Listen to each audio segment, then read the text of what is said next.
شروع اللہ کے بابرکت نام سے جو بڑا مہربان نہایت رحم والا ہے۔ حضرت جابر رضی اللہ تعالیٰ عنہ بیان کرتے ہیں کہ جب خندق کھودی گئی اس نے ایک تھیلا نکالا جس میں ایک ساجو تھے اور ہمارے پاس ایک بکری کا بچہ پلا ہوا تھا۔ میں نے اسے ذبح کیا اور میری بیوی نے آٹا پیسا، وہ بھی میرے ساتھ ہی فارغ ہوئی۔ میں نے اس کا گوشت کاٹ کر ہانڈی میں ڈالا۔ اس کے بعد میں حضرت صلی اللہ علیہ وآلہ وسلم کے پاس لوٹا۔ بیوی نے کہا، ان حضرت صلی اللہ علیہ وآلہ وسلم اور آپ کے صحابہ کرام کے سامنے مجھے رسوا نہ کرنا، یعنی زیادہ آدمیوں کی دعوت نہ کر دینا۔ جب میں آپ صلی اللہ علیہ وآلہ وسلم کے پاس آیا تو چپکے سے عرض کیا، یا رسول اللہ، ہم نے ایک بکری کا بچہ ذبح کیا ہے اور ایک ساجو کا آٹا ہمارے پاس تھا، وہ تیار کیا ہے۔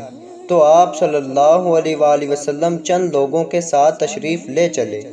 یہ سن کر ان حضرت صلی اللہ علیہ وآلہ وسلم نے پکارا اور فرمایا، میرے آنے تک ہانڈی نہ اتارنا ورنہ گوندھے ہوئے آٹے کی روٹی پکانا۔ چنانچہ میں وہاں سے آیا اور ان حضرت صلی اللہ علیہ وآلہ وسلم بھی تشریف لائے اور آپ صلی اللہ علیہ وآلہ وسلم سب لوگوں کے ساتھ آگے تھے۔ میں اپنی بیوی کے پاس آیا، وہ بولی، تمہاری ہی فضیحت اور رسوائی ہوگی۔ میں نے کہا، میں نے وہ ہی کیا جو تو نے کہا تھا۔ بالا آخر اس نے گوندا ہوا آٹا نکالا۔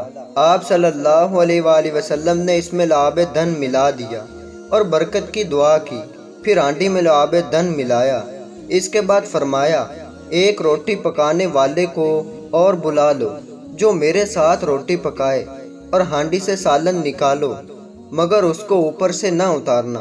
حضرت جابر رضی اللہ تعالیٰ عنہ بیان کرتے ہیں کہ اس وقت حاضرین 1000 تھے، اور میں خدا کی قسم کھا کر بیان کرتا ہوں کہ سب نے کھایا، یہاں تک کہ چھوڑ دیا اور لوٹ گئے، اور ہماری ہانڈی کا وہی حال تھا کہ ابل رہی تھی، اور آٹا بھی اس طرح تھا، اس کی روٹیاں پک رہی تھیں۔